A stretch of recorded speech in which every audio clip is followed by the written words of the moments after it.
समस्त को नमस्कार। आज नुआपड़ा उपनिर्वाचन पाई बिजु जनता दल तरफ प्रिय नेता सर्वमान्य नेता बिजु जनता दल सभापति पूर्वतन मुख्यमंत्री वर्तमान विरोधी दलर नेता मान्यवर नवीन पट्टनायक महोदय मते प्रार्थी भाव में घोषणा करिथिबारु मो तांको हृदय सहित कृतज्ञता एवं धन्यवाद अर्पण करुछि। मो कोटि कोटि प्रणाम जणाउछि तांको जे से मो उपरे विश्वास एवं भरोसा कले मो दल पई करिछि ओडिसा लोकंक पई काम करिछि। चारि चारि वर्ष अछि तेणु सेही दृष्टि मो उपरे इच्छा करके प्रार्थित्व आज घोषणा करिसंती मो कृतज्ञता जणाउछि एवं नुआपड़ा निर्वाचन मंडलीर समस्त नेतृमंडली आज उपस्थित अछंती एवं समस्त नुआपड़ा वासी को मो प्रणाम जणाउछि।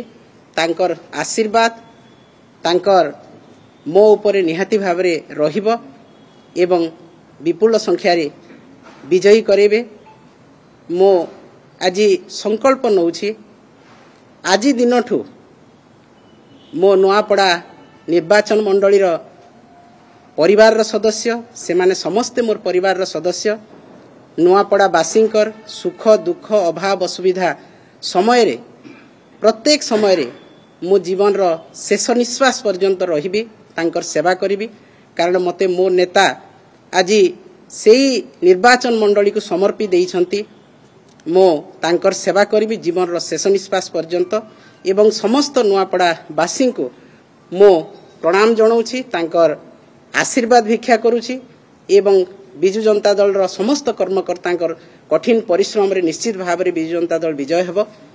आज नुआपड़ा रे गोटे विचारधारा नीति आदर्श धर्म एवं न्याय युद्ध हेबो।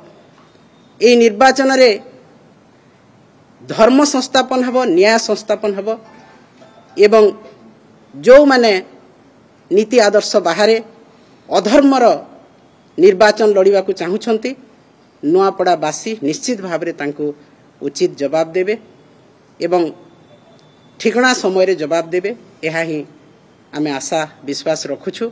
तेणु समस्त को मु पुणी थरे कृतज्ञता अर्पण करुछि। मोर नेता प्रिय नेता नवीन पट्टनायक महोदय को हृदय सहित कृतज्ञता जणाउछि जे आज दल पई मते गोटे गुरु दायित्व देइछंती प्रार्थित्व करिसंती एवं निश्चित भाव रे मु सेही दायित्व निर्वाह करिवा सहित दलर प्रार्थी भाव रे लोकंकर आस्था भाजन हेबी एवं दल को निश्चित भाव रे विजय करिवा पई चेष्टा करिबी।